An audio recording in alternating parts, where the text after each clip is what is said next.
کوئی معافی مانگنے آ جائے تو دیر نہ کرنا، فوراً معاف کرنا، اور تم سے خطا ہو جائے تو معافی مانگنے میں دیر نہ کرنا۔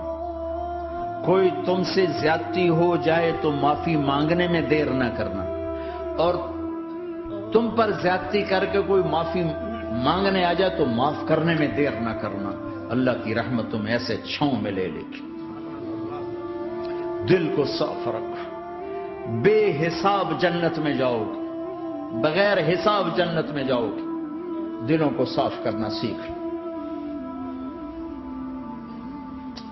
اپنے دل کو جھاڑو سے دیکھو نا، اگر ہم اپنے گھر کو صاف نہیں کریں گے تو کتنا گندا ہو جائے گا، اور صاف کریں گے تو چمکدار ہو جائے گا۔ دل تمہارا گھر ہے، اس کو اللہ نے اپنے لیے پسند کیا ہے، اس کو صاف کرو صبح بھی شام بھی۔ یا اللہ میں کسی سے ناراض نہیں۔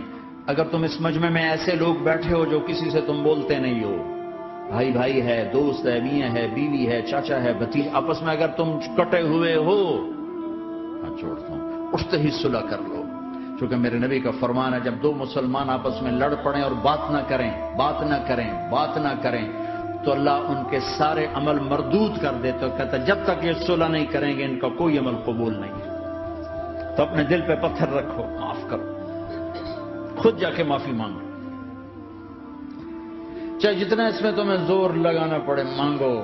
اللہ کی قسم میرے نبی کا فرمان ہے، معاف کرنے سے عزت گھٹے تو مجھ سے لے لو، معاف کرنے سے عزت نہیں گھٹتی۔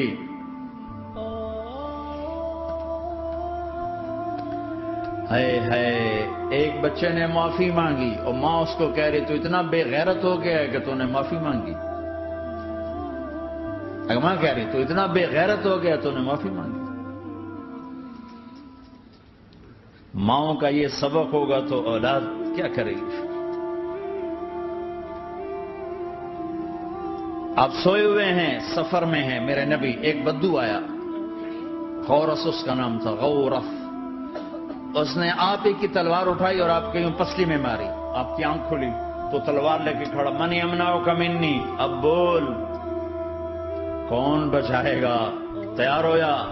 تو آپ ہنس پڑے۔ ہم نے کہا اللہ، وہ اللہ کہنا تھا کہ تلوار اس کے ہاتھ سے گر گئی، تو آپ نے اٹھا لی، آپ نے ایسے سیدھی کی،